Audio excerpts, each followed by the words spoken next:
ಅಲ್ಲಿ ಸಮಾಜದಲ್ಲಿ ಮನೆಯಾಗಿದ್ದಾಗ ವೈಯಕ್ತಿಕ ಬದುಕು ಹೆಂಗಿರ್ಲಿಕ್ಕ ಸಮಾಜಮುಖಿಯಾಗಿರ್ತಕ್ಕಂಥ ಬದುಕು ಬಹಳಷ್ಟು ಪಾರದರ್ಶಕತೆಯಿಂದ ಕೂಡಿರಬೇಕು, ಮಾದರಿ ಬದುಕಾಗಬೇಕು.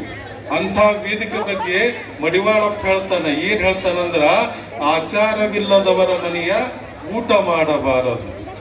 ಸುಮ್ಮನೆ ಅನಾಚಾರಿಯಾಗಿ ಬಂದು ಧರ್ಮ ಗೊತ್ತಿಲ್ಲ, ನ್ಯಾಯ ಗೊತ್ತಿಲ್ಲ, ನೀತಿ ಗೊತ್ತಿಲ್ಲ ಅಂಥವ್ರ ಮನೆಯಾಗ ಊಟ ಸಿದ್ಧ ಮಾಡಬಾರದು ಅಂತ ಹೇಳ್ತಾನವ. ಆಚಾರವಿಲ್ಲದವರ ಮನೆಯ ಊಟ ಮಾಡಬಾರದು, ವಿಚಾರವಿಲ್ಲದ ಸಭೆಯಲ್ಲಿ ಕೂಡಬಾರದು. ವಿಚಾರವಿಲ್ಲದ ಸಭೆಯಲ್ಲಿ ಕೂಡಬಾರದಂತ.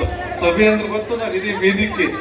ಈ ವೇದಿಕೆಯಲ್ಲಿ ಏನಾದರೂ ಆ ವೇದಿಕೆನೇ ಬೇರೆ, ನಡೀತಕ್ಕಂಥ ವಿಚಾರಗಳೇ ಬೇರೆ ಆದ್ರ ಒಂಥರ ಮುಜುಗರ ಆಗ್ಬಿಡುತ್ತದೆ. ಅದಕ್ಕೆ ಒಳ್ಳೆಯವ್ರು ಏನ್ ಮಾಡ್ತಾರ, ಕಿತ್ಕೊಂಡು ಹೋಗ್ಬಿಡ್ತಾರ.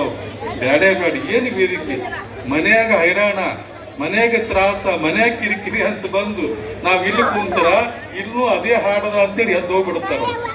ಅದಕ್ಕೆ